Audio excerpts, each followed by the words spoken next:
আমার বড় আপু ফারজানা দেখতে অনেক সুন্দরী ছিল। আমার আপুর বিয়ের 1 মাস পর দুলাভাই বিদেশ চলে যান। আপুর মনটা তখন খুব খারাপ হয়ে যায়। আমি আপুকে একদিন সুযোগ বুঝে হোটেলে নিয়ে যা করেছিলাম তা শুনলে তোমাদের মাথা ঘুরে যাবে। তাহলে আসল ঘটনাটি শুরু করি। আমি রোহান, 15 বছর বয়স। আমার একমাত্র বড় বোন ফারজানা, বয়স 21 বছর। 2 মাস আগে ফারজানা আপুর বিয়ে হয়েছে। দুলাভাই বিদেশে থাকে। বিয়ে করার জন্য 2 মাস আগে দেশে এসেছে। ফারজানা আপুকে দেখে তার পছন্দ হয়েছে, তাই দেরি না করেই তড়িঘড়ি করে বিয়ে করেছে। আমাদের অর্থনৈতিক অবস্থা খুব বেশি ভালো না। বাবা একটা ছোট বেসরকারি প্রতিষ্ঠানে কাজ করেন। ঢাকা শহরে থাকা খাওয়ার খরচ সামলানো কঠিন। তাই দুলাভাই এর মতো একটা ভালো ছেলেকে পেয়ে বাবা আর মা কোনো দেরি করতে চায়নি। ফারজানা আপু বিয়েতে খুব খুশি ছিল। কিন্তু দেখতে দেখতে 3 মাস পার হয়ে গেল, আর দুলাভাইয়ের বিদেশ যাওয়ার সময় হয়ে গেল। বিয়ের 2 মাসের মধ্যেই স্বামী বিদেশে চলে যাবে। তাই ফারজানা আপু ভীষণভাবে ভেঙে পড়ল। তাই দুলাভাই সিদ্ধান্ত নিল যে 1 বছর পরেই দুলাভাই দেশে ফিরে আসবে, আর এই 1 বছর ফারজানা আপু তার বাপের বাড়িতে থাকবে। দুলাভাইয়ের বাড়ি ঈশ্বরগঞ্জ জেলাতে।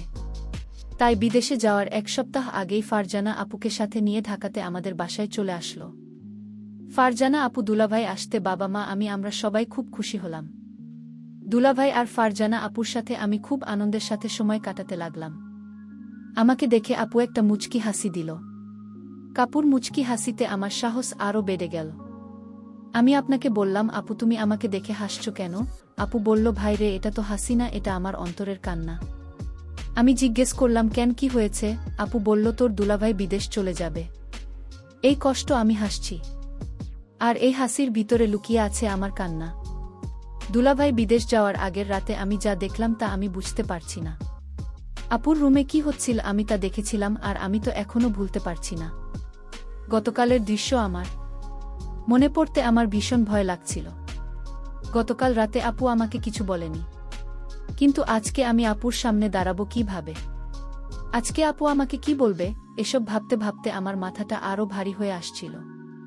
তখনই আমার মা চিৎকার করে আমাকে সকালে নাস্তা করার জন্য ডাক দিল।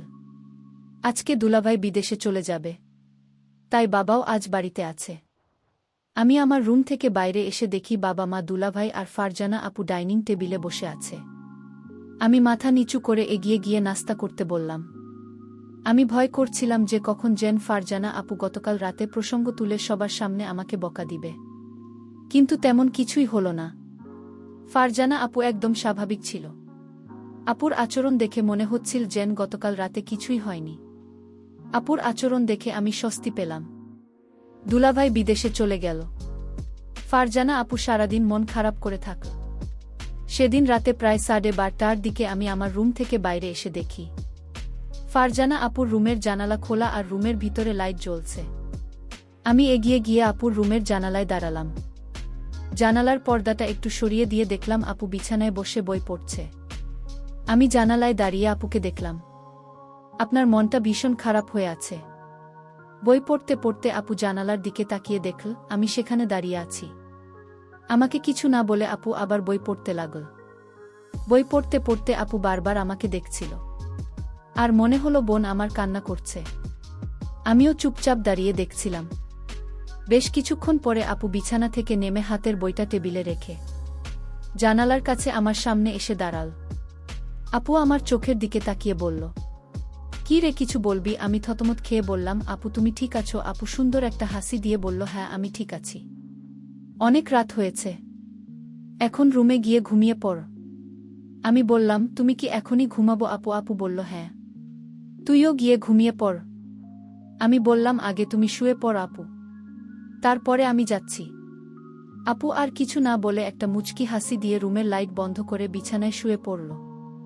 আমিও আমার রুমে শুয়ে পড়লাম, কিন্তু কিছুতেই ঘুম আসছিল না। বারবার আপনার কথা মনে আসছিল। আপু দুলাভাই এর জন্য কান্না করছে। সকালে উঠে আবার সব কিছু স্বাভাবিক। দিনের বেলায় আপু কখনো রাতের বিষয়ে কোনো কথা বলতো না। দিনের আপু আর রাতের পুজো সম্পূর্ণ আলাদা। আমিও কখনো দিনের বেলায় রাতের বিষয়ে কথা বলতাম না। এভাবেই আমাদের দিন কাটতে লাগল।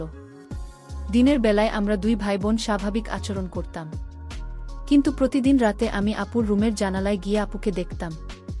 কোনোদিন আপু জেগে থেকে বই পড়তে বা টিভি দেখত, আবার কোনোদিন আমি যাওয়ার আগে আপু রুমের লাইট বন্ধ করে ঘুমিয়ে পড়ত। প্রায় ৬-৭ দিন পরে একদিন রাতে আমি ফারজানা আপুর রুমের জানালায় গিয়ে দেখলাম আপুর রুমের লাইট জ্বলছে, কিন্তু রুমে আপ নাই। আমি রুমের চারিদিকে তাকিয়ে দেখলাম আপু কোথাও নাই। হঠাৎ আপু রুমের বাথরুমের দরজা খুলে গেল। আপু বাথরুম থেকে বাহির হয়ে আসলো। আমি বললাম, আমার ঘুম আসছে না আপু। আপু বলল, বেশি রাত জাগা শরীরের জন্য ভালো না, যা গিয়ে শুয়ে পড়ো। পরের দিন আমার বাবা আর মা সারাদিন চাচার বাসায় থাকবে, রাতে ফিরবে। আজকে শুধু আমরা দুই ভাইবোন বাসায় থাকব। তখনই ফারজানা আপু আমার রুমে এসে বলল, কি করছিস রোহান? আমি বললাম, কিছু না আপু, এমনি বসে আছি। আপু বলল, আজকে কি তোর কোনো কাজ আছে? আমি বললাম, না আপু, আমার কোনো কাজ নাই। আজকে সারাদিন আমি তোমার সাথে গল্প করব ভেবেছিলাম, যদি তুমি ব্যস্ত না থাকো। আপু বলল, ও আচ্ছা, তাহলে তুই গোসল করে ফ্রেশ হয়ে আমার রুমে আয়। আমি বললাম, ঠিক আছে আপু, আমি গোসল করে তোমার রুমে আসছি। আপু চলে যেতে আমি তাড়াতাড়ি গোসল করে আপুর রুমে গেলাম। আপুর রুমের দরজা খোলা ছিল। আমি আপুর রুমের ভিতরে ঢুকে দেখলাম আপুর রুমে নাই। খেয়াল করলাম আপনি। আমি পাশের রুমে চলে গেলাম, সেখানেও আপু নাই। তাহলে আপু কোথায় গেল? আমার ভীষণ চিন্তা হচ্ছে। হঠাৎ লক্ষ্য করলাম আমার রুমাপর গলার আওয়াজ আসছে, মনে হচ্ছে চিৎকার করছে। আমি অবাক হয়ে গেলাম, কিসের চিৎকার আসছে আমার রুম থেকে। আমি আমার রুমে যেতেই দেখলাম রুম ভিতর থেকে লক করা। আমি জানালার পাশে গেলাম, গিয়ে দেখলাম সেখানেও জানাল করা। আমার মন চাচ্ছে জানালা ভেঙে ঘরে ঢুকে পড়ি। কি হচ্ছে রুমে? আমার বোন এমন চিৎকার করছে কেন? আমি কোনো উপায় না পেয়ে দরজা ভাঙার চেষ্টা করলাম, কিন্তু দরজা কিছুতেই ভাবতে পারছি না। অনেক চেষ্টার পর দরজা ভেঙে ফেললাম। দরজা ভেঙে রুমে ঢোকার সাথে সাথে যা দেখলাম তা দেখে আমার মাথা ঘুরে গেল। একটি ছেলে রুম থেকে জানালা দিয়ে পালিয়ে গেল। তাদের অনেক বুদ্ধি। আমি দেখলাম জানালা দিয়ে যেন পালাতে পারে, সেই জন্য আগে থেকেই প্রস্তুত করে রেখেছে। আমি আপুকে জিজ্ঞেস করলাম, আপু তোমার রুমে কি ছিল? আপু বলল, সেই জবাব কি তোকে দিতে হবে? আমি বললাম, আপু তুমি আমাকে ছোটবেলা থেকে অনেক স্নেহ করো, আর আমি যখন যা বলছি তাই করেছ। আপু তুমি আমার সাথে লুকিয়ে না, এই ঘরে আর কি ছিল? বলল, আপু আমি জানতে চাই জানলা দিয়ে পালালো। আমার বোন কোনো উত্তর না দিয়ে আমাকে বলল, শোন, তুই আমার কাছে আর যা চাইবে তাই পাবে, কিন্তু তুমি আমাকে অন্য প্রশ্ন করিস না। আমি ভাবলাম আপু কি বলতে চায়, আমি যা চাইব তাই পাব। আমি আপনাকে বললাম, আপু ঠিক আছে, আমি তোমার কাছে একটা জিনিস চাইব, তুমি কি দিবে? আপু বলল, বলেই দেখ না, আমি দেখি না। আপুকে কথাটা বলতে আমার খুব ভয় হচ্ছিল। আমি আমতা আমতা করে বললাম, আপু আমি তোমাকে নিয়ে দূরে কোথাও ঘুরতে যাব। আমি বাড়িতে তোমাকে আমার মনের কথাটা বলতে পারবো না, দূরে গেলে বলতে পারবো। আপু বলল, কত দূরে যেতে হবে? আমি আপনাকে বললাম, কক্সবাজার গেলেই হবে। আমি মনে মনে চিন্তা করলাম, আমার ভাইটা আমার কাছে কি এমন চাইবে যে কথাটা বাড়িতে বলতে ভয় পাচ্ছে। আমি ছোট ভাইয়ের কথায় রাজি হয়ে গেলাম। আমি তোর সাথে ঘুরতে যাব। আমিও জানতে চাই আমার ছোট ভাইয়ের মতো একটা কি। হঠাৎ ছোট ভাই আমাকে ডাক দিয়ে বলল, আপু আমি যে কথা তোমায় বলবো আর আমি তোমার কাছে যা চাইব তা কাউকে বলতে পারবে না, বিষয়টা গোপন রাখতে হবে। প্রমিস কাউকে বলবো না। তাহলে এখনই বলে ফেল, কি বলবি? আমার কাছে কি চাস? আপু আমি আগেই বলেছি আমি বাড়িতে বলতে পারবো না, তোমাকে কক্সবাজার নিয়ে তারপর বলবো। ঠিক আছে আমার লক্ষ্মী ভাই, তাহলে চল আজই আমরা কক্সবাজার চলে যাই। আপনার কথা শুনে আমার খুব আনন্দ লাগছে, আমার অনেক ভয় লাগছে। তাহলে চলো কালই আমরা কক্সবাজার চলে যাই। পরের দিন সকালে আমি আর আমার আপুকে নিয়ে কক্সবাজার রওনা দিলাম।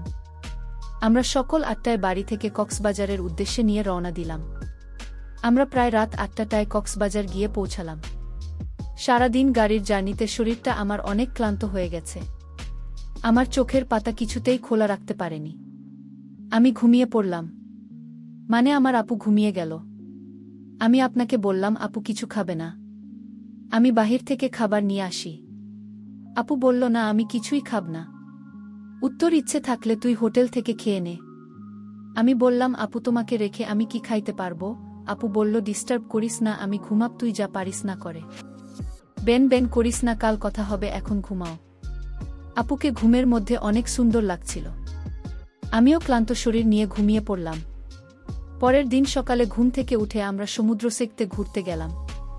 সারাদিন ঘুরলাম। এবার আপু আমায় প্রশ্ন করল, আচ্ছা রোহান, তুই কি ভুলে গেছিস? তুই আমাকে কেন কক্সবাজার নিয়ে আসি? আরে আপু, ভুলি নাই, আজ রাতে বলবো। আপু, যদি তুমি আমার কথা না রাখ তাহলে আমি কিন্তু এদিনের রাতের ঘটনা ফাঁস করে দেব। আপু তখন আমার দিকে রাগান্বিত চোখে তাকিয়ে বলল, রোহান, আমি কিনা করেছি তোর কথা রাখব না? তারপর সন্ধ্যা হয়ে আসছে। আমি আপনাকে বললাম, আপু চলো হোটেলে যাই। রাতের খাবার হোটেলে খেয়ে তারপর আজ আমরা হোটেলেই থাকব। আপু তখন বলল, হোটেলে কেন? এখানে তো দুই ভাইয়ের ছোট ভাইয়ের বাসায় থাকতে পারি। আর আমরা তো গতকাল এখানে ছিলাম। আমরা কেন শুধু শুধু তথা ভাড়া দিয়ে হোটেলে থাকব? আমি বললাম, হোটেল না থাকলে যে আমার মনের কথাটা বলতে পারবো না আপু। আপু তখন বলল, ঠিক আছে, তুই যা বলবি তাই হবে। তারপর আমরা একটা হোটেলে গিয়ে উঠলাম। আমি আপুকে যে কথাটা বলব সেই কথা শুনে আপু কি আমার প্রতি রাগ করবে? আমি এসব চিন্তা করছিলাম। আপু আমায় বলল, রোহান, তুই কি চিন্তা করছিস? আমি আপনাকে বললাম, আপু আমি যে কথাটা বলবো তা শুনলে তুমি রাগ করবে না তো? আপু বলল, আমি কতবার বলবো আমি রাগ করব না। আমি কাউকে কিছু বলবো না, তুই নির্ভয়ে আমাকে তোর মনের কথা বলতে পারিস। আপনার কথা শুনে আমি কিছুটা সাহস পেলাম। আমি আপনাকে বললাম, আপু আমি ছোটবেলা থেকেই তোমাকে অনেক পছন্দ করি। আর দুলাভাই বিদেশ যাওয়ার পর থেকে আমি লক্ষ্য করছি তুমি সব সময় মনমরা হয়ে থাকো। আমি তোমার কষ্ট বুঝি। তুমি চাইলে তোমার কষ্ট আমি দূর করে দিব। আপু বলল, তুই আমার কষ্ট বুঝিস? আরে আপু, ছোট থেকে আমরা একসাথে বড় হয়েছি, আমি তোমার মনের কথা বুঝবে কি বুঝবে? আমি জানি তোমার ভিতর কিসের অভাব কাজ করছে। ছোট ভাইয়ের কথা শুনে আমি কিছুটা আশ্চর্য হলাম। বলে কি সে আমার মনের খবর সব জানে? আচ্ছা বেশি কথা না বলে তুই বল আমার কাছে কি চাস? আপু আমি ছোটবেলা থেকেই তোমাকে আমার পছন্দ, আর তাই আমি তোমার সাথে।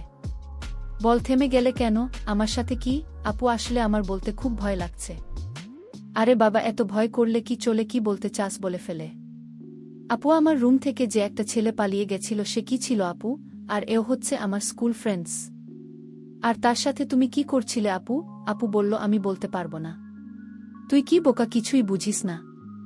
আমি কি করছিলাম তা কি আমার মুখ থেকে শুনতে হবে? হুম আপু, তোমার মুখ থেকে শুনতে চাই।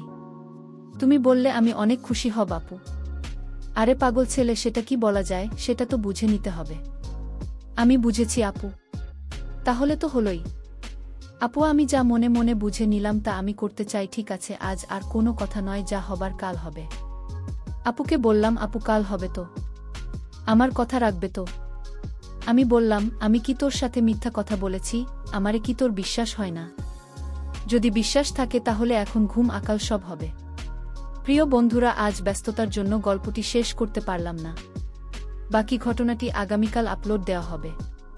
সেই পর্যন্ত সবাই ভালো থাকবেন। ধন্যবাদ।